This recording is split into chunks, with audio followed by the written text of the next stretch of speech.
श्री नमः शिवाय नमस्तुभ्यम। हर हर महादेव, जय भोलेनाथ। आप सभी पर भगवान शिव और माँ पार्वती की कृपा सदा सर्वदा बनी रहे। भक्तों, आज सुनिए श्री शिव महापुराण कथा अध्याय 6। जो भक्त आज की कथा को श्रद्धा और मन योग से सुनते हैं, उनके जीवन से दुर्भाग्य और दरिद्रता समाप्त हो जाती है और शिव जी उन्हें विशेष आध्यात्मिक बल व आत्मविश्वास का वरदान देते हैं। जैसे चंद्रमा अंधकार को मिटाता है, वैसे ही यह पावन कथा आपके जीवन के हर अंधेरे को मिटा देगी। तो आइए मन को एकाग्र करें और श्री शिव महापुराण की दिव्य कथा में डूब जाए।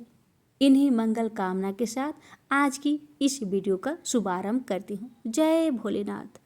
तो आइए भक्तों, सुनते हैं श्री शिव महापुराण की आज की कथा का आगे की वृत्तांत। ऋषिगण बोले, हे प्रभु, अग्नि यज्ञ, देव यज्ञ, ब्रह्म यज्ञ, गुरु पूजा तथा ब्रह्म तृप्ति का क्रमशः हमारे समक्ष वर्णन कीजिए। सूत जी बोले, हे महर्षियों, गृहस्थ्य पुरुष अग्नि में सायंकाल और प्रातः काल जो चावल आदि द्रव की आहुति देता है, उसी को अग्नि यज्ञ कहते हैं। जो ब्रह्मचार्य आश्रम में स्थित है, उन ब्रह्मचारियों के लिए संविधान का आधान ही अग्नि यज्ञ है। वे संविधा का ही अग्नि यज्ञ में हवन करें। हे ब्राह्मणों, ब्रह्मचर्य आश्रम में निवास करने वाले द्विजों का जब तक विवाह न हो जाए और वे औपास नागिन की प्रतिष्ठा न करे, तब तक उनके लिए अग्नि में समिधा की आहुति, व्रत आदि का पालन तथा विशेष याचन आदि ही कर्तव्य है। यही उनके लिए अग्नि यज्ञ है। हे द्विजों, जिन्होंने ब्रह्म अग्नि को विसर्जित करके अपनी आत्मा में ही अग्नि का आरोप कर लिया है, ऐसे बान प्रास्तियों और सन्यासियों के लिए यही हवन या अग्नि यज्ञ है कि वे विवाहित समय पर हितकर परिमित और पवित्र अन्न का भोजन कर ले।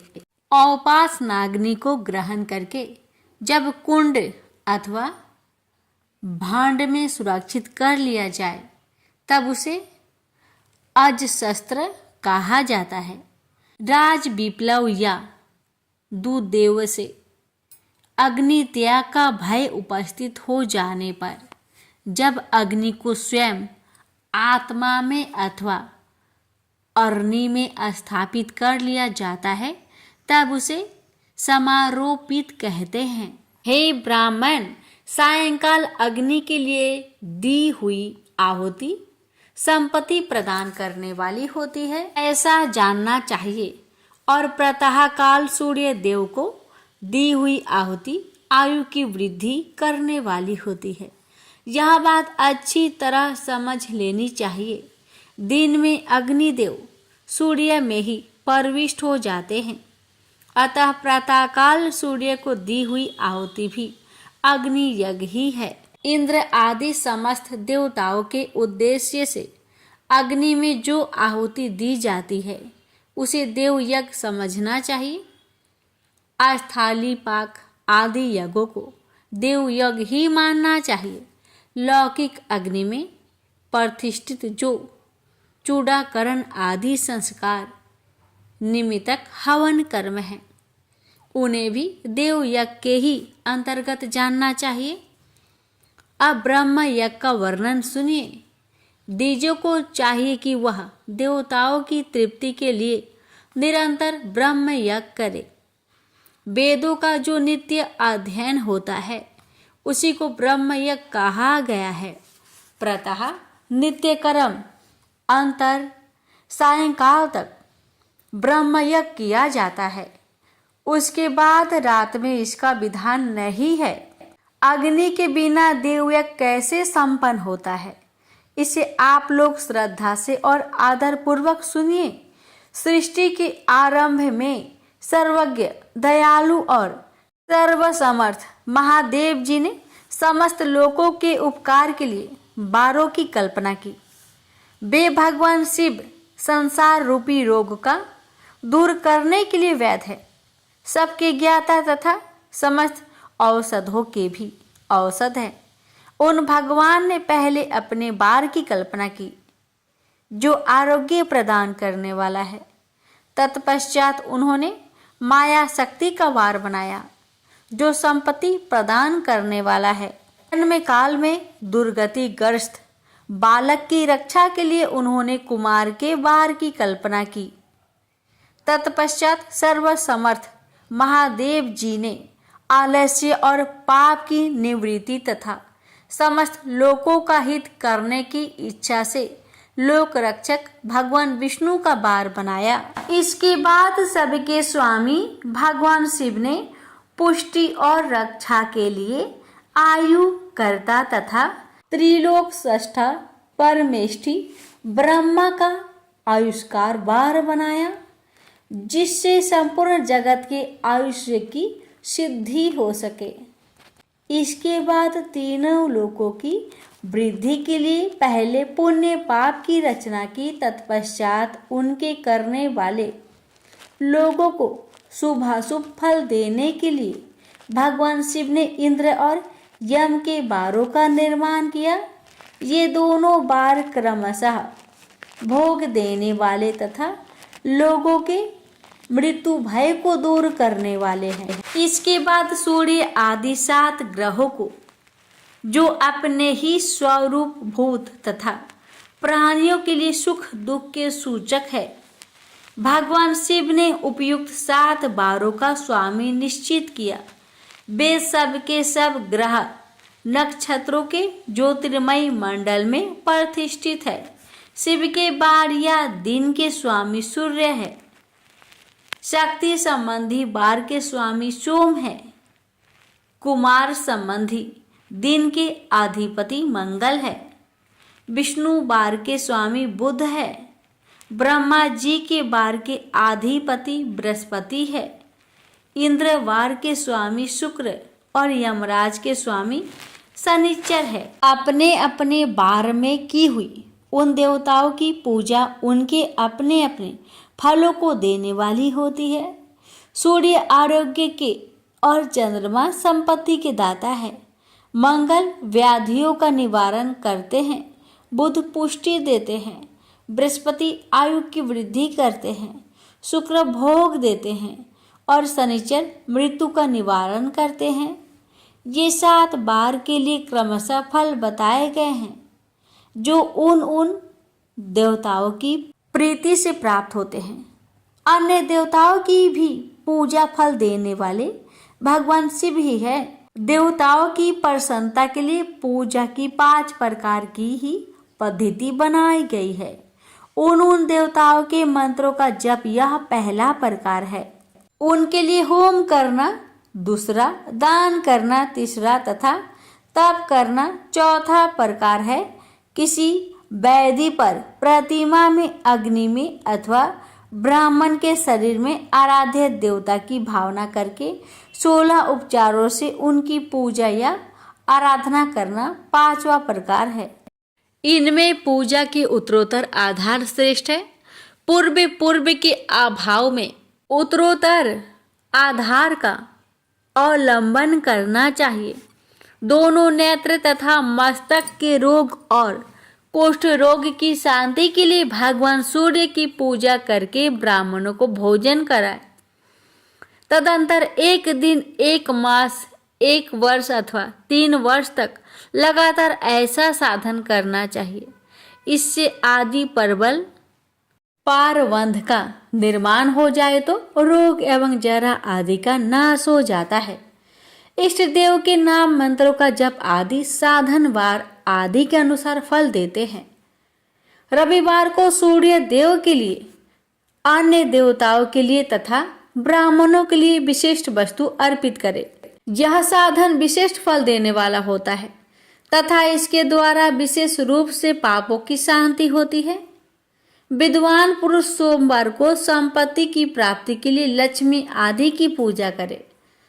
तथा सपत्नीक ब्राह्मणों को घृत पक्व अन्न का भोजन कराए। मंगलवार को रोगों की शांति के लिए काली आदि की पूजा करे तथा उड़द, मूंग एवं अरहर की दाल आदि से युक्त अन्य ब्राह्मणों को भोजन कराए। विद्वान पुरुष बुधवार को दधि युक्त अन्न से भगवान विष्णु का पूजन करे। ऐसा करने से सदा पुत्र, मित्र और स्त्री आदि की पुष्टि होती है। जो दीर्घ आयु होने की इच्छा रखता हो वह गुरुवार को देवताओं की पुष्टि के लिए वस्त्र, यज्ञोपवीत तथा घृत मिश्रित खीर से यजन पूजन करे। भोगों की प्राप्ति के लिए शुक्रवार को एकाग्रचित होकर देवताओं का पूजन करे और ब्राह्मणों की तृप्ति के लिए सदरसयुक्त अन्न का दान करे। इसी प्रकार स्त्रियों की प्रसन्नता के लिए सुंदर वस्त्र आदि का दान करे। शनिचर अपमृत्यु का निवारण करने वाला है। उस दिन बुद्धिमान पुरुष रुद्र आदि की पूजा करे।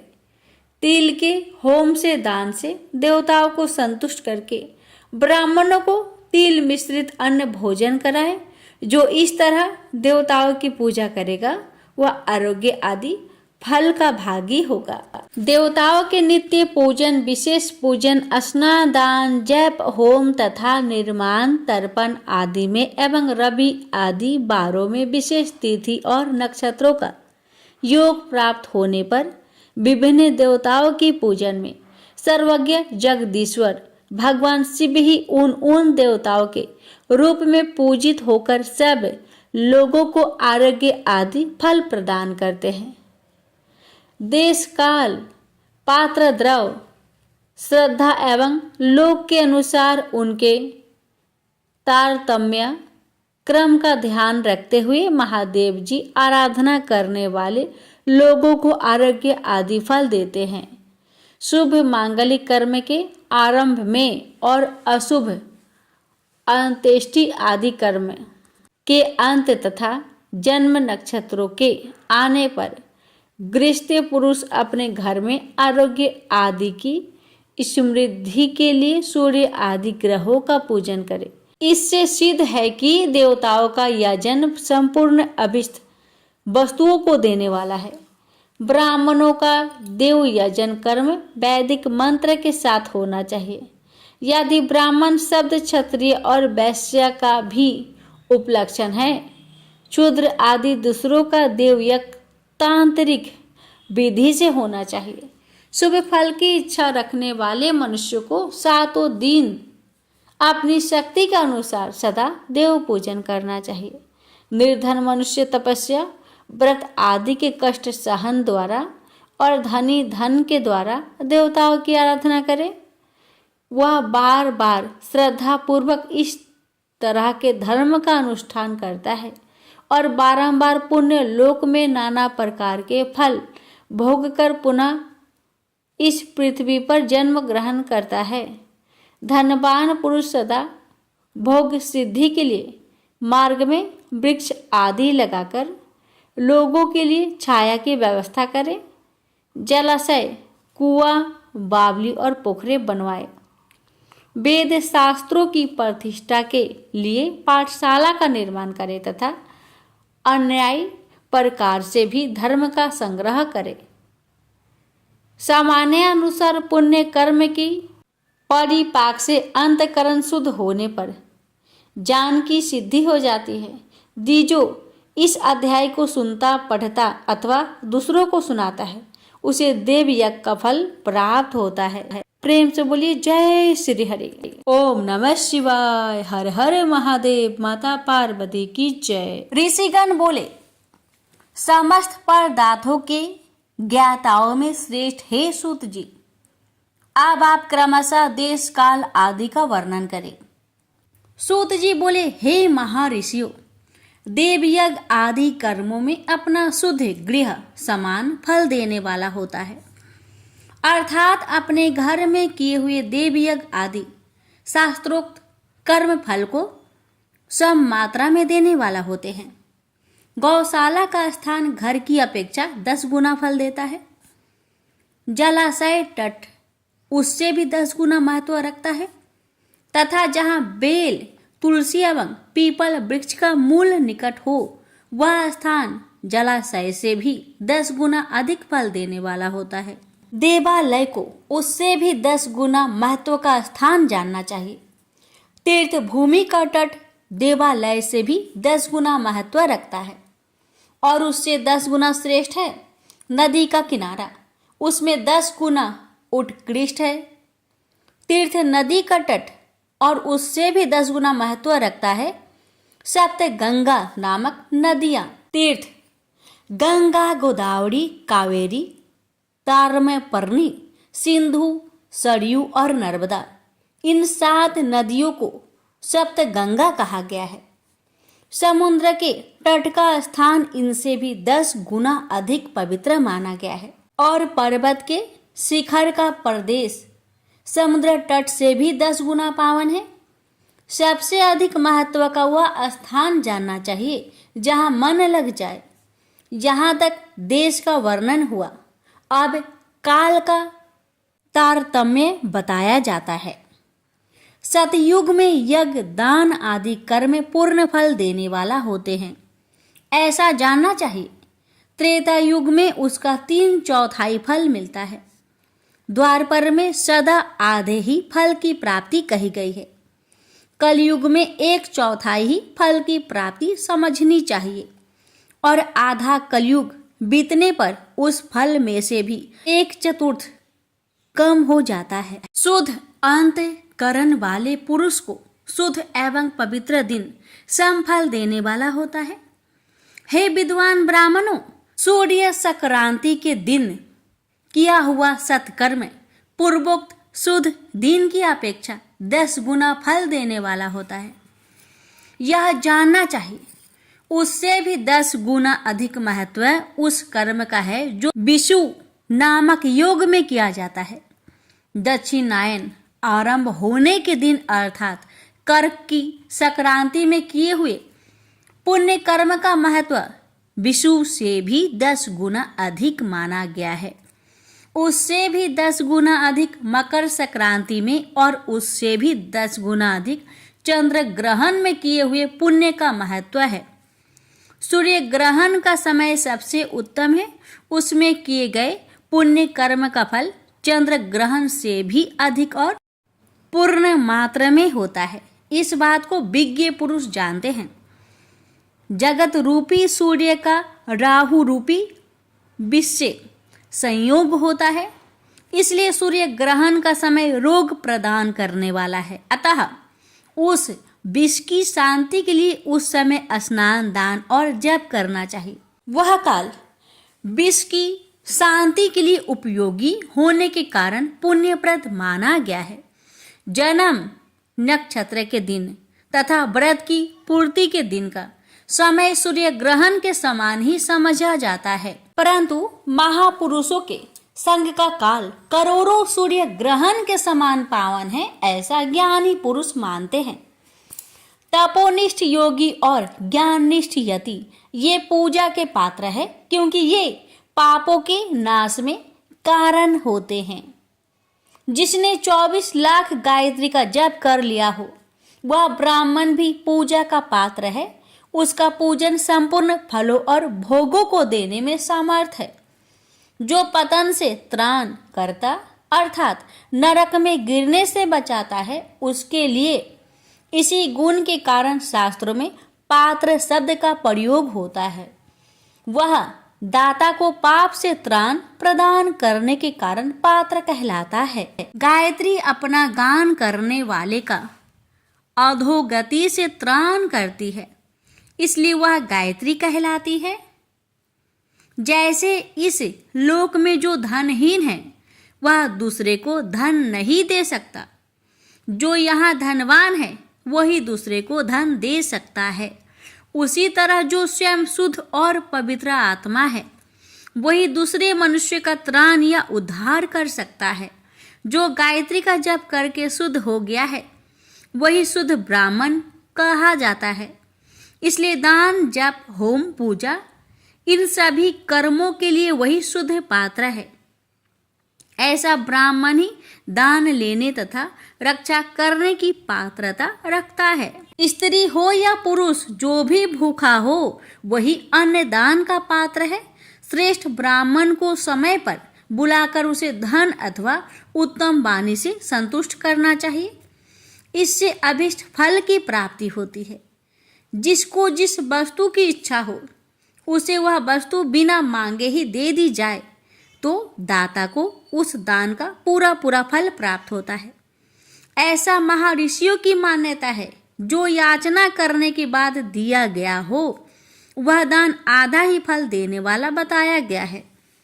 अपने सेवक को दिया हुआ दान 1/4 फल देने वाला कहा गया है। हे वृपवरो, जो जाति मात्र से ब्राह्मण है और दीनतापूर्ण वृत्ति से जीवन बिताता है, उसे दिया हुआ धन का दान दाता को इस भूतल पर 10 वर्षों तक भोग प्रदान करने वाला होता है। वही दान आदि वेद वेता ब्राह्मण को दिया जाए तो वह स्वर्ग लोक में देवताओं के 10 वर्षों तक दिव्य भोग देने वाला होता है। गायत्री जापक ब्राह्मण को दान देने से सत्य लोक में 10 वर्षों तक पुण्य भोग प्राप्त होता है और विष्णु भक्त ब्राह्मण को दिया गया दान वैकुंठ की प्राप्ति कराने वाला जाना जाता है। शिव भक्त वृप को दिया हुआ दान कैलाश की प्राप्ति कराने वाला कहा गया है। इस प्रकार सबको इन लोकों में भोग प्राप्ति के लिए दान देना चाहिए। रविवार के दिन ब्राह्मण को दशांग अन्न देने वाला मनुष्य दूसरे जन्म में 10 वर्षों तक निरोग रहता है। बहुत सम्मान पूर्वक बुलाना, अभ्यंग, चंदन आदि, पाद सेवन, वस्त्र गंध आदि से पूजन, घी के मालपुए आदि सुंदर भोजन, चहोरस व्यंजन, दक्षिणा सहित तांबुल, नमस्कार और जाते समय अनुगमन, ये अन्नदान के 10 अंग कहे गए हैं। 10 ब्राह्मणों को रविवार के दिन दशांग अन्न का दान करने वाला 100 वर्षों तक निरोग रहता है। सोमवार आदि विभिन्न बारों में अन्नदान का फल उन बारों के अनुसार दूसरे जन्म में इस पृथ्वी लोक में प्राप्त होता है, ऐसा जानना चाहिए। 7 बारों में 10-10 ब्राह्मणों को दशांग अन्नदान करने से 100 वर्षों तक आरोग्य आदि फल प्राप्त होते हैं। इस प्रकार रविवार के दिन ब्राह्मणों को अन्नदान करने वाला मनुष्य 1000 वर्षों तक शिवलोक में आरोग्य लाभ करता है। इसी प्रकार ब्राह्मण को अन्नदान करके मनुष्य 10,000 वर्षों तक आरोग्य भोग करता है। विद्वान को सोमवार आदि दिनों के विषय में भी ऐसा ही जानना चाहिए। रविवार को गायत्री जप से पवित्र अंत करण वाले 1000 ब्राह्मणों को अन्नदान करके मनुष्य सतलोक में आरोग्य आदि भोग को प्राप्त करता है। इसी प्रकार 10,000 ब्राह्मणों को दान देने से विष्णु लोक में ऐसी प्राप्ति होती है और 1,00,000 ब्राह्मण को अन्नदान करने से रुद्र लोक में भोग आदि की प्राप्ति होती है। विद्या की कामना वाले मनुष्य को ब्रह्म बुद्धि से बालकों को दशांग अन्न का दान करना चाहिए। पुत्र की कामना वाले लोगों को विष्णु बुद्धि से युवकों को दान करना चाहिए और ज्ञान प्राप्ति की इच्छा वाले को रुद्र बुद्धि से वृद्ध जनों को दान देना चाहिए।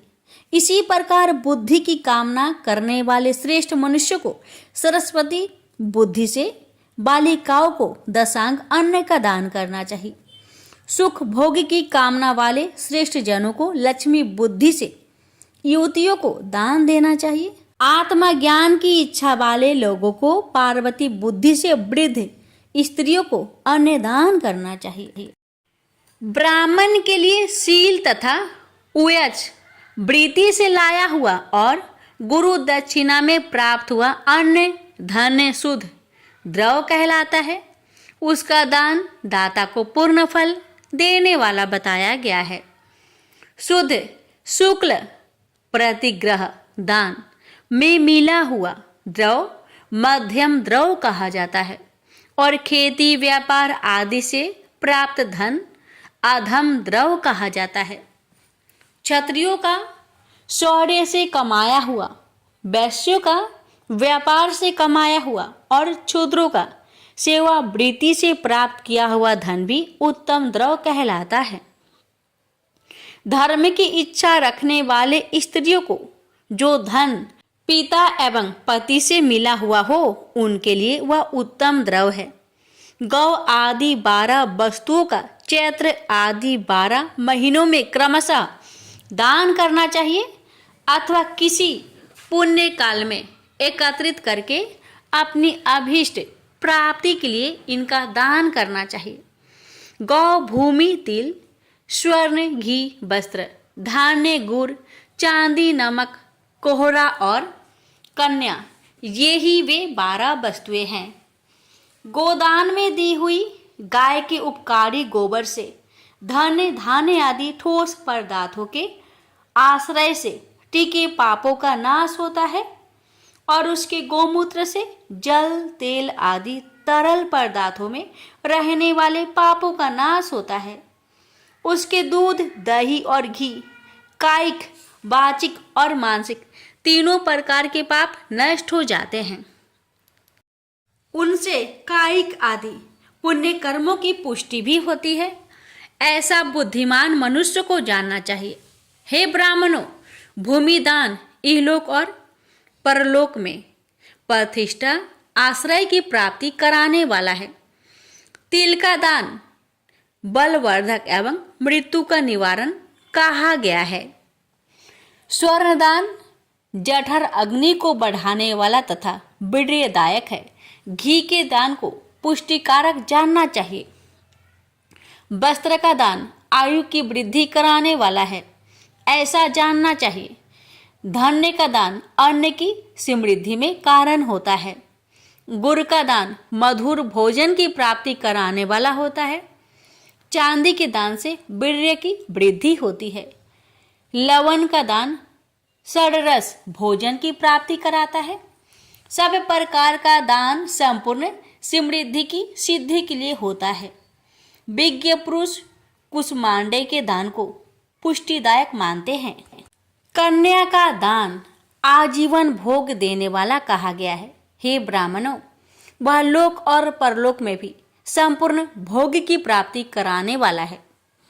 कटहल आम कैथ आदि वृक्षों के फल, केला आदि औषधियों के फल तथा जो फल लता एवं गुल्मों से उत्पन्न हुए हो, मुष्ट आवरण युक्त फल जैसे नारियल बादाम आदि, उड़द मूंग आदि दालें, शाक मिर्च सरसों आदि, तेल मसाले और ऋतुओं में तैयार होने वाले फल समय समय पर बुद्धिमान व्यक्ति द्वारा दान किए जाना चाहिए।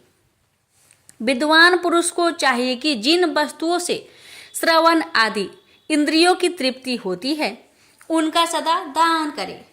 स्रोत आदि 10 इंद्रियों के जो शब्द आदि 10 विषय हैं, उनका दान किया जाए तो वे भोगों की प्राप्ति कराते हैं तथा दिशा आदि इंद्रिया देवताओं को संतुष्ट करते हैं।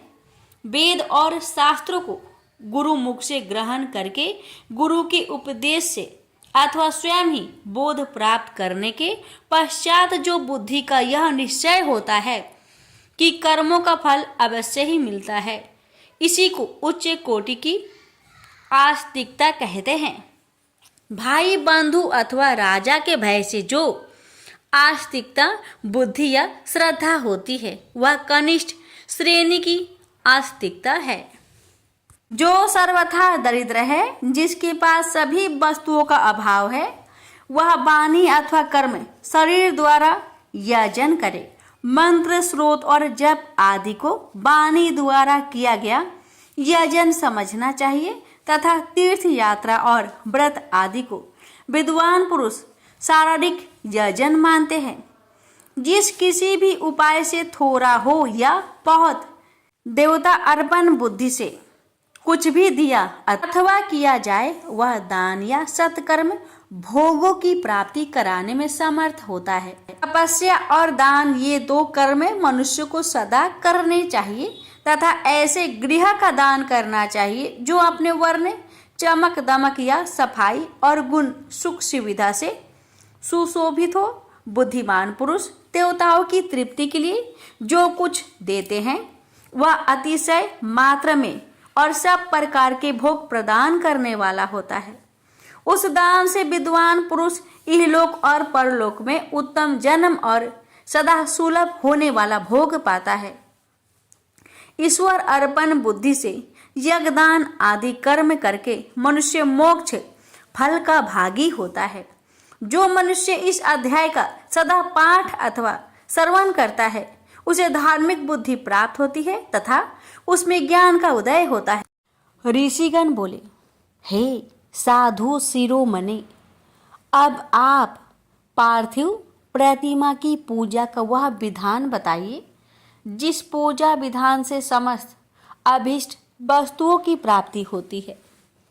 सूत जी बोले, हे महर्षियों, तुम लोगों ने बहुत उत्तम बात पूछी है। पार्थिव प्रतिमा का पूजन सदा संपूर्ण मनोरथों को देने वाला है तथा दुख का तत्काल निवारण करने वाला है। मैं उसका वर्णन करता हूँ, ध्यान देकर सुनिए। हे द्विजो, यह पूजा अकाल मृत्यु को हरने वाली तथा काल और मृत्यु का भी नाश करने वाली है। यह शीघ्र ही स्त्री, पुत्र और धन धान्य को प्रदान करने वाली है। इसलिए पृथ्वी आदि की बनी हुई देव प्रतिमाओं की पूजा इस भूतल पर अभिष्टदायक मानी गई है। निश्चय ही इसमें पुरुषों का और स्त्रियों का भी अधिकार है। नदी, पोखरे अथवा कुएं में प्रवेश करने के पानी के भीतर से मिट्टी ले आए, तत्पश्चात गंध चूर्ण के द्वारा उसका संशोधन करके शुद्ध मंडप में रखकर उसे महीन बनाए तथा हाथ से प्रतिमा बनाए और दूध से उसका सम्यक संस्कार करे। उस प्रतिमा में अंग प्रत्यंग अच्छी तरह प्रकट हुए हो तथा वह सब प्रकार के अस्त्र शस्त्रों से संपन्न बनाई गई हो। तदंतर उसे पद्म आसन पर स्थापित करके आदर पूर्वक उसका पूजन करे। गणेश, सूर्य, विष्णु, दुर्गा और शिवजी की प्रतिमा का एवं शिवजी के शिवलिंग का द्विज को सदा पूजन करना चाहिए। पूजन जनित फल की सिद्धि के लिए 16 उपचारों द्वारा पूजन करना चाहिए। पुष्प से प्रोक्षण और मंत्र पाठ पूर्वक अभिषेक करे। अगहन के चावल से नैवेद्य तैयार करे। सारा नैवेद्य एक कुंडव लगभग पाव भर होना चाहिए। घर में पार्थिव पूजन के लिए एक कुंडव और बाहर किसी मनुष्य द्वारा स्थापित शिवलिंग के पूजन के लिए एक प्रस्थ शेर भर नैवेद्य तैयार करना आवश्यक है। ऐसा जानना चाहिए। देवताओं द्वारा स्थापित शिवलिंग के लिए 3 शेर नैवेद्य अर्पित करना उचित है और स्वयं प्रकट हुए लिंग के लिए 5 शेर। ऐसा करने से पूर्ण फल की प्राप्ति समझनी चाहिए। इसे 2 गुना या 3 गुना करने पर और अधिक फल प्राप्त होता है। इस प्रकार सहस्त्र बार पूजन करने से द्विज सत्यलोक को प्राप्त कर लेता है। 12 अंगुल चौड़ा, इससे दूना और 1 अंगुल अधिक अर्थात 25 अंगुल लंबा तथा 15 अंगुल ऊंचा जो लोहे या लकड़ी का बना हुआ पात्र होता है उसे विद्वान पुरुष शिव कहते हैं। उसका 8वां भाग प्रस्थ कहलाता है जो 4 कुंडों के बराबर माना गया है। मनुष्य द्वारा स्थापित शिवलिंग के लिए 10 प्रस्थ, ऋषियों द्वारा स्थापित शिवलिंग के लिए 100 प्रस्थ और स्वयंभू शिवलिंग के लिए 1 सहस्त्र प्रस्थ नैवेद्य निवेदन किया जाए तथा जल, तेल आदि एवं गंध द्रव की भी यथा योग मात्रा रखी जाए तो यह उन शिवलिंगों की महापूजा बताई जाती है। देवता का अभिषेक करने से आत्मा शुद्धि होती है, गंध से पुण्य की प्राप्ति होती है, नैवेद्य अर्पण करने से आयु बढ़ती है और तृप्ति होती है, धूप निवेदन करने से धन की प्राप्ति होती है, दीप दिखाने से ज्ञान का उदय होता है और तांबुल समर्पण करने से भोग की उपलब्धि होती है। इसलिए स्नान आदि 6 उपचारों को यत्न पूर्वक अर्पित करें। नमस्कार और जप ये दोनों संपूर्ण अभिष्ट फल को देने वाले हैं। इसलिए भोग और मोक्ष की इच्छा रखने वाले लोगों को पूजा के अंत में सदा ही जप और नमस्कार करना चाहिए। मनुष्य को चाहिए कि वह सदा पहले मन से पूजा करके फिर उन उपचारों से पूजा करे। देवताओं की पूजा से उन देवताओं के लोकों की प्राप्ति होती है तथा उनके अवान्तर लोक में भी यथेष्ट भोग की वस्तुएं उपलब्ध होती है। हे द्विजो, अब मैं देव पूजा से प्राप्त होने वाले विशेष फलों का वर्णन करता हूँ। आप लोग श्रद्धा पूर्वक सुने। विघ्नराज गणेश की पूजा से भूलोक में उत्तम अभिष्ट वस्तु की प्राप्ति होती है। शुक्रवार को श्रावण और भाद्रपद मासों की शुक्ला पक्ष की चतुर्थी को और पौष मास में शतभिषा नक्षत्र के आने पर विधि पूर्वक गणेश जी की पूजा करनी चाहिए। 100 या सहस्त्र दिनों में 100 या सहस्त्र बार पूजा करें। देवता और अग्नि में श्रद्धा रखते हुए किया जाने वाला उनका नित्य पूजन मनुष्य को पुत्र एवं अभिष्ट वस्तु प्रदान करता है। वह समस्त पापों का शमन तथा भिन्न भिन्न दुष्कर्मों का विनाश करने वाला है। विभिन्न वारों में की हुई शिव आदि की पूजा को आत्मा शुद्धि प्रदान करने वाली समझना चाहिए। वार या दिन, तिथि, नक्षत्र और योगों का आधार है। वह समस्त कामनाओं को देने वाला है। उसमें वृद्धि और क्षय नहीं होता है, इसलिए उसे पूर्ण ब्रह्म स्वरूप मानना चाहिए। सूर्योदय काल से लेकर दूसरे सूर्योदय काल आने तक एक बार की स्थिति मानी गई है, जो ब्राह्मण आदि सभी वर्णों के कर्मों का आधार है। विहित तीर्थ के पूर्व भाग में की हुई देव पूजा मनुष्य को पूर्ण भोग प्रदान करने वाली होती है। यदि मध्या के बाद तिथि का आरंभ होता है तो रात्रि युक्त तिथि का पूर्व भाग पितरों के श्राद्ध आदि कर्म के लिए उत्तम बताया गया है। ऐसी तिथि का परभाग ही दिन से युक्त होता है, अतः वही देव कर्म के लिए प्रशस्त माना गया है।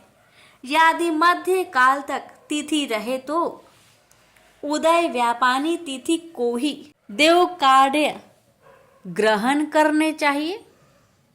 इसी तरह शुभ तिथि एवं नक्षत्र आदि देव कार्य में ग्रह होते हैं।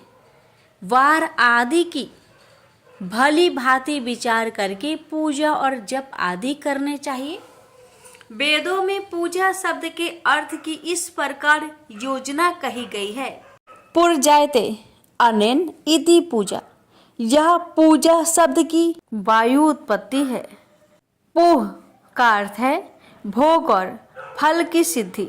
वह जिस कर्म से संपन्न होती है उसका नाम पूजा है। मनोवांछित वस्तु तथा ज्ञान ये ही अभिष्ट वस्तुएं हैं। सकाम भाव वाले को अभिष्ट भोग अपेक्षित होता है और निष्काम भाव वाले को अर्थ पारमार्थिक ज्ञान। ये दोनों ही पूजा शब्द के अर्थ है। इनकी योजना करने से ही पूजा शब्द की सार्थकता है। इस प्रकार लोक और वेद में पूजा शब्द का अर्थ विख्यात है। नित्य और नैमित्तिक कर्म कालांतर में फल देते हैं, किंतु काम में कर्म का यदि भली भांति अनुष्ठान हुआ हो तो वह तत्काल फलदायक होता है। प्रतिदिन एक पक्ष, एक मास और एक वर्ष तक लगातार पूजन करने से उन कर्मों की फल की प्राप्ति होती है और उनसे वैसे ही पापों का क्रमशः क्षय होता है। प्रत्येक मास के कृष्ण पक्ष की चतुर्थी तिथि को की हुई महागणपति की पूजा एक पक्ष के पापों का नाश करने वाली और एक पक्ष तक उत्तम भोग रूपी फल देने वाली होती है। चैत्र मास में चतुर्थी को की हुई पूजा एक मास तक किए गए पूजन का फल देने वाली होती है और जब सूर्य सिंह राशि पर स्थित हो उस समय भाद्रपद मास की चतुर्थी को की हुई गणेश जी की पूजा को एक वर्ष तक मनवांचित भोग प्रदान करने वाली जानना चाहिए। श्रावण मास के रविवार को हस्त नक्षत्र से युक्त सप्तमी तिथि को तथा माघ शुक्ल सप्तमी को भगवान सूर्य का पूजन करना चाहिए। ज्येष्ठ तथा भाद्रपद मासों के बुधवार को श्रवण नक्षत्र युक्त द्वादशी तिथि को तथा केवल द्वादशी को भी किया गया भगवान विष्णु का पूजन अभिष्ट संपत्ति को देने वाला माना गया है।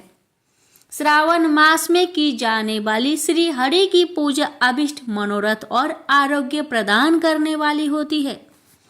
अंगों एवं उपकरणों सहित पूर्वोक्त गौ आदि 12 वस्तुओं का दान करने से जिस फल की प्राप्ति होती है उसी को द्वादशी तिथि में आराधना द्वारा श्री विष्णु जी की तृप्ति करके मनुष्य प्राप्त कर लेता है। जो द्वादशी तिथि को भगवान विष्णु के 12 नामों द्वारा 12 ब्राह्मणों का षोडशोपचार पूजन करता है वह उनकी प्रसन्नता प्राप्त कर लेता है। इस प्रकार संपूर्ण देवताओं के विभिन्न 12 नामों द्वारा 12 ब्राह्मणों का किया हुआ पूजन उन देवताओं को प्रसन्न करने वाला होता है। ऐश्वर्य की इच्छा रखने वाले पुरुष को कर्क की संक्रांति से युक्त श्रावण मास में 9वीं तिथि को मृगशीरा नक्षत्र के योग में संपूर्ण मनोवांछित भोगों और फलों को देने वाली अंबिका का पूजन करना चाहिए। आश्विन मास के शुक्ला पक्ष की 9वीं तिथि संपूर्ण अभिष्ट फलों को देने वाली है। उसी मास के कृष्ण पक्ष की चतुर्दशी को यदि रविवार पड़ा हो तो उस दिन का महत्व विशेष बढ़ जाता है। उसके साथ ही यदि आर्द्रा और महार्दा सूर्य संक्रांति से युक्त आर्द्रा का योग हो तो उक्त अवसर पर की हुई शिव पूजा का विशेष महत्व माना गया है। माघ कृष्णा चतुर्दशी को शिव जी की हुई पूजा संपूर्ण अभिष्ट फलों को देने वाली है। वह मनुष्य की आयु बढ़ाती है, मृत्यु को दूर हटाती है और समस्त सिद्धियों की प्राप्ति कराती है। ज्येष्ठ मास में चतुर्दशी को यदि महादर का योग हो अथवा मार्गशीर्ष मास में किसी भी तिथि को यदि आर्द्रा नक्षत्र हो तो उस अवसर पर विभिन्न वस्तुओं की बनी हुई मूर्ति के रूप में शिव जी की जो 16 उपचारों से पूजा करता है उस पुण्य आत्मा के चरणों का दर्शन करना चाहिए। भगवान शिव की पूजा मनुष्य को भोग और मोक्ष देने वाली है, ऐसा जानना चाहिए। कार्तिक मास में प्रत्येक बार और तिथि आदि में देव पूजा का विशेष महत्व है। कार्तिक मास आने पर विद्वान पुरुष दान तप होम जप और नियम आदि के द्वारा समस्त देवताओं का षोडशोपचार से पूजन करे। उस पूजन में देव प्रतिमा ब्राह्मण तथा मंत्रों का उपयोग आवश्यक है। ब्राह्मणों को भोजन कराने से वह पूजन कर्म संपन्न होता है। पूजक को चाहिए कि वह कामनाओं को त्याग कर पीड़ा रहित शांत हो, देव आराधना में तत्पर रहे। कार्तिक मास में देवताओं का यजन पूजन समस्त भोगों को देने वाला होता है। यह व्याधियों को हर लेने वाला और भूतों तथा ग्रहों का विनाश भी करने वाला है। कार्तिक मास के रविवार को भगवान सूर्य की पूजा करने और तेल तथा कपास का दान करने से मनुष्य के कोढ़ आदि रोगों का नाश होता है। हरे काले मिर्च, वस्त्र तथा दूध आदि के दान से और ब्राह्मणों की प्रतिष्ठा करने से क्षय के रोग का नाश होता है। दीप और सरसों के दान से मिर्गी का रोग मिट जाता है। कृतिका नक्षत्र से युक्त सोमवार को किया हुआ शिव जी का पूजन मनुष्य के महान दरिद्र को मिटाने वाला और संपूर्ण संपत्तियों को देने वाला है। घर की आवश्यक सामग्रियों के साथ गृह और क्षेत्र आदि का दान करने से भी उक्त फल की प्राप्ति होती है। कृतिका युक्त मंगलवार को श्री स्कंद का पूजन करने से तथा दीपक एवं घंटा आदि का दान देने से मनुष्य को शीघ्र ही वाक सिद्धि प्राप्त हो जाती है। कृतिका युक्त बुधवार को किया हुआ श्री विष्णु का यजन तथा दही भात का दान मनुष्य को उत्तम संतान की प्राप्ति कराने वाला होता है।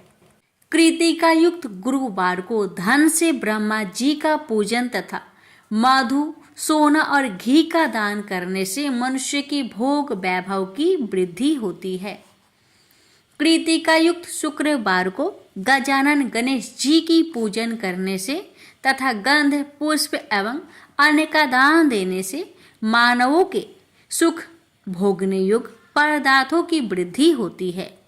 उस दिन सोना, चांदी आदि का दान करने से बंध्या को भी उत्तम पुत्र की प्राप्ति होती है। कृतिका युक्त शनिवार को दीपावली को वंदना, दिग्जो नागो सेतु पालकों का पूजन और त्रिनेत्रधारी रुद्र तथा पापहारी विष्णु जी का पूजन ज्ञान की प्राप्ति कराने वाला है। ब्रह्मा, धनवंतरी एवं दोनों आश्विन कुमारों का पूजन करने से रोग तथा अपमृत्यु का निवारण होता है और तत्कालिक व्याधियों की शांति हो जाती है। नमक, लोहा, तेल और उड़द आदि का त्रिकटु, सौठ, पीपर और गोल मिर्च, फल, गंध और जल आदि का तथा घृत आदि द्रव पदार्थों का और स्वर्ण, मोती, धान्य आदि ठोस वस्तुओं का भी दान देने से स्वर्ग लोक की प्राप्ति होती है। इनमें से नमक आदि का मान कम से कम 1 प्रस्थ शेर और स्वर्ण आदि का मान कम से कम 1 पल होना चाहिए। धनु की संक्रांति से युक्त पौष मास में उषा काल में शिव आदि समस्त देवताओं का पूजन क्रमशः समस्त सिद्धियों की प्राप्ति कराने वाला होता है। इस पूजन में अगहन के चावल से तैयार किए हुए हविष्यान नैवेद्य उत्तम बताया गया है। पौष मास में नाना प्रकार के अन्न का नैवेद्य विशेष महत्व रखता है। मार्गशीर्ष मास में केवल अन्न का दान करने वाले मनुष्य को संपूर्ण अभिष्ट फलों की प्राप्ति हो जाती है। मार्गशीर्ष मास में अन्न का दान करने वाले मनुष्य के सारे पाप नष्ट हो जाते हैं। वह अभिष्ट सिद्धि, आरोग्य, धर्म, वेद का सम्यक ज्ञान, उत्तम अनुष्ठान फल, इहलोक और परलोक महान भोग तथा अंत में सनातन योग, मोक्ष तथा वेदांत ज्ञान की सिद्धि प्राप्त कर लेता है। जो भोग की इच्छा रखने वाला है वह मनुष्य मार्गशीर्ष मास आने पर कम से कम 3 दिन भी उषा काल में अवश्य देवताओं का पूजन करे और पौष मास को पूजन से खाली न जाने दे। उषा काल से लेकर संगवा काल तक ही पौष मास में पूजन का विशेष महत्व बताया गया है। पौष मास में पूरे महीने भर जितेंद्रिय और निराहार रहकर दीज प्रातः काल से मध्याह्न काल तक वेद माता गायत्री का जप करें। तत्पश्चात रात को सोने के समय तक पंचाक्षर आदि मंत्रों का जप करें। ऐसा करने वाला ब्राह्मण ज्ञान पाकर शरीर छूटने के बाद मोक्ष प्राप्त कर लेता है। द्विजेतर नर नारियों को त्रिकाल स्नान और पंचाक्षर मंत्रों के ही निरंतर जप से विशुद्ध ज्ञान प्राप्त हो जाता है। इष्ट मंत्रों का सदा जप करने से बड़े पापों का भी नाश हो जाता है। पौष मास में विशेष रूप से महानैवेद्य चढ़ाना चाहिए। यहाँ बताई हुई वस्तुएं 12 की संख्या में समझनी चाहिए। चावल 12 भार, काली मिर्च 12 प्रस्थ, मधु और घृत 12 कुंडव, मूंग 12 ड्रोन, 12 प्रकार के व्यंजन, घी में तले हुए पुए, लड्डू और चावल के मिष्ठान, 12 प्रस्थ, दही और दूध और 12 नारियल आदि फल, 12 सुपारी, कपूर, कत्था और 5 प्रकार के सुगंध द्रव से युक्त 36 पत्ते पान से महानैवेद्य बनता है। इस महानैवेद्य को देवताओं को अर्पण करके वर्णानुसार उस देवता के भक्त को दे देना चाहिए। इस प्रकार के औदन नैवेद्य से मनुष्य पृथ्वी पर राष्ट्र का स्वामी होता है। महानैवेद्य के दान से स्वर्ग प्राप्ति होती है। हे द्विज श्रेष्ठो, 1000 महानैवेद्य के दान से सत्य लोक प्राप्त होता है और उस लोक में पूर्ण आयु प्राप्त होती है, एवं 3000 महानैवेद्य के दान से उसके ऊपर के लोकों की प्राप्ति होती है तथा पूर्ण जन्म नहीं होता। 36,000 महानैवेद्य को जन्म नैवेद्य कहा गया है। उतने नैवेद्य का दान महत्वपूर्ण कहलाता है। पूर्ण नैवेद्य ही जन्म नैवेद्य कहा गया है। जन्म नैवेद्य के दान से पूर्ण जन्म नहीं होता। कार्तिक मास में संक्रांति, व्यतिपात, जन्म नक्षत्र, पूर्णिमा आदि किसी पवित्र दिन को जन्म नैवेद्य चढ़ाना चाहिए। संवत्सर के प्रारंभिक दिनों को भी उत्तम जन्म नैवेद्य का अर्पण करना चाहिए। किसी अन्य महीने में भी जन्म नक्षत्र के पूर्ण योग के दिन तथा अधिक पुण्य योग के मिलने पर धीरे धीरे 36,000 महानैवेद्य अर्पण करें। जन्म नैवेद्य के दान से जन्मापर्ण का फल प्राप्त होता है। जन्मापर्ण से प्रसन्न होकर भगवान शंकर अपना सायुज्य प्रदान करते हैं। इसलिए इस जन्म नैवेद्य को शिव को ही अर्पण करना चाहिए। योनि और लिंग रूप में विराजमान शिव जन्म को देने वाले हैं, अतः पूर्ण जन्म की निवृत्ति के लिए जन्म नैवेद्य से शिव की पूजा करनी चाहिए। सारा चराचर जगत बिंदु नाद स्वरूप है। बिंदु शक्ति है और नाद शिव है। इस तरह यह जगत शिव शक्ति स्वरूप ही है। नाद बिंदु का और बिंदु इस जगत का आधार है। ये बिंदु और नाद शक्ति और शिव संपूर्ण जगत के आधार स्वरूप से स्थित है। बिंदु और नाद से युक्त सब कुछ शिव स्वरूप है, क्योंकि वही सबका आधार है। आधार में ही आधेय का समावेश अथवा लय होता है। यही सकलीकरण है। इस सकलीकरण की स्थिति से ही सृष्टि काल में जगत का प्रादुर्भाव होता है। इसमें संचय नहीं है। शिवलिंग बिंदु नाद स्वरूप है, अतः उसे जगत का कारण बताया जाता है। बिंदु देवी है और नाद शिव। इन दोनों का संयुक्त रूप ही शिवलिंग कहलाता है। अतः जन्म के संकट से छुटकारा पाने के लिए शिवलिंग की पूजा करनी चाहिए। बिंदु रूपा देवी उमा माता है और नाद स्वरूप भगवान शिव पिता। इन माता पिता के पूजित होने से परमानंद की प्राप्ति होती है। अतः परमानंद का लाभ लेने के लिए शिवलिंग का विशेष रूप से पूजन करें।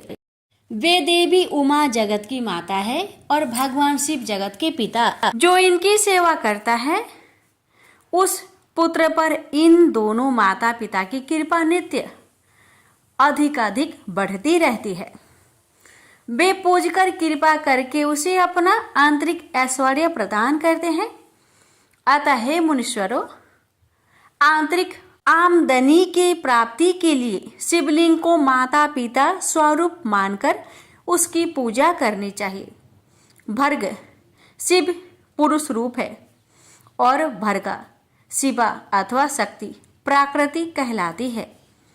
अव्यक्त आंतरिक अधिष्ठान रूप गर्भ को पुरुष कहते हैं और सुयुक्त आंतरिक अधिष्ठानभूत गर्भ को प्रकृति पुरुष आदि गर्भ है।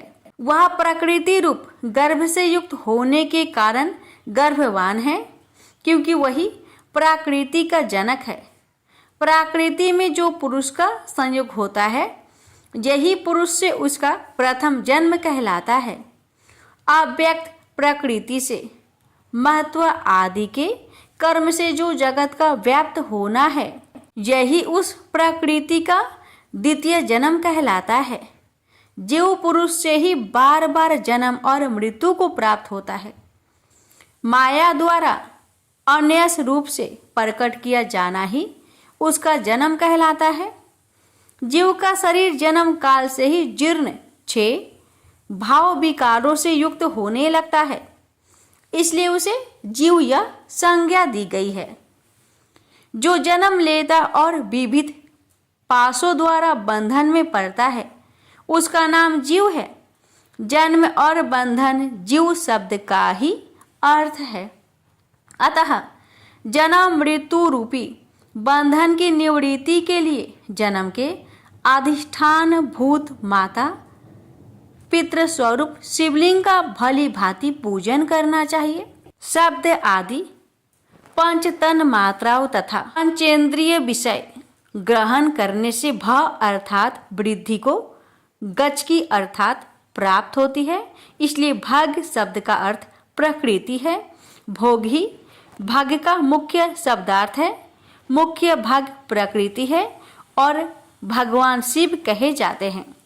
भगवान ही भोग प्रदान करते हैं, दूसरा कोई नहीं दे सकता। भाग प्रकृति का स्वामी भगवान ही विद्वानों द्वारा भर्ग कहा जाता है। भाग प्रकृति से संयुक्त परमात्मा लिंग और लिंग युक्त भाग प्रकृति ही इस लोक और परलोक में नित्य भोग प्रदान करते हैं। अतः भगवान महादेव के शिवलिंग की पूजा करनी चाहिए। संसार को उत्पन्न करने वाले सूर्य है और उत्पन्न करने के कारण जगत ही उनका प्रत्यक्ष चिन्ह है, इसलिए उनका एक नाम भग भी है। पुरुषों को लिंग में जगत को उत्पन्न करने वाले लिंग की ही पूजा करनी चाहिए। सृष्टि के अर्थ को बताने वाले चिन्ह के रूप में ही उसे लिंग कहा जाता है। लिंग परम पुरुष शिव का बोध कराता है। इस प्रकार शिव और शक्ति के मिलन के प्रतीक को ही शिवलिंग कहा गया है। अपने चिन्ह के पूजन में प्रसन्न होकर महादेव उस चिन्ह के कार्य रूप जन्मादि को समाप्त कर देते हैं तथा पूजन को पूर्ण जन्म की प्राप्ति नहीं होती। अतः सभी लोगों को यथा प्राप्त ब्रह्मा और मानसिक षोडशोपचार से शिवलिंग का पूजन करना चाहिए। रविवार को की गई पूजा पूर्ण जन्म का निवारण कर देती है। रविवार को महालिंग की प्रणव ओम से ही पूजा करनी चाहिए। उस दिन पंचगव्य से किया गया अभिषेक विशेष महत्व का होता है। गोबर, गोमूत्र, गोदूध, उसका दही और गोघृत ये पंचगव्य कहे जाते हैं। गाय का दूध, गाय का दही और गाय का घी, इन तीनों के पूजन के लिए शहद और शक्कर के साथ पृथक पृथक भी रखें और इन सबको मिलाकर सम्मिलित रूप से पंचामृत भी तैयार कर ले। इनके द्वारा शिवलिंग का अभिषेक एवं स्नान कराए। फिर गाय के दूध और अन्न के मेल से नैवेद्य तैयार करके प्रणव मंत्र के उच्चारण पूर्व उसे भगवान शिव को अर्पित करें। संपूर्ण प्रणव को ध्वनिलिंग कहते हैं। स्वयंभू लिंग नाद स्वरूप होने के कारण नाद लिंग कहा गया है। यंत्र या अर्घा बिंदु स्वरूप होने के कारण बिंदु लिंग के रूप में विख्यात है। उसमें अचल रूप से प्रतिष्ठित जो शिवलिंग है वह मकर स्वरूप है, इसलिए मकर लिंग कहलाता है। सवारी निकालने आदि के लिए जो चारलिंग होता है वह उकार स्वरूप होने से ओंकार लिंग कहा गया है तथा पूजा की दीक्षा देने वाले जो गुरु या आचार्य हैं उनका विग्रह आकार का प्रतीक होने से आकार लिंग माना गया है। इस प्रकार प्रणव में प्रतिष्ठित आकार उकार मकार बिंदु नाद और ध्वनि के रूप में लिंग के 6 भेद हैं। इन 6 लिंगों की नित्य पूजा करने से साधक जीवन मुक्त हो जाता है, इसमें संचय नहीं है। भक्ति पूर्वक की गई शिव पूजा मनुष्य को पूर्ण जन्म से छुटकारा दिलाती है। रुद्राक्ष धारण से 1/4 विभूति, भस्म धारण से आधा, मंत्र जप से 3/4 और पूजा से पूर्ण फल प्राप्त होता है। शिवलिंग और शिव भक्ति की पूजा करके मनुष्य मोक्ष प्राप्त करता है। हे द्विजो, जो इस अध्याय को ध्यान पूर्वक पढ़ता सुनता है उसकी शिव भक्ति सुदृढ़ होकर बढ़ती रहती है। प्रेम से बोलिए हर हर महादेव।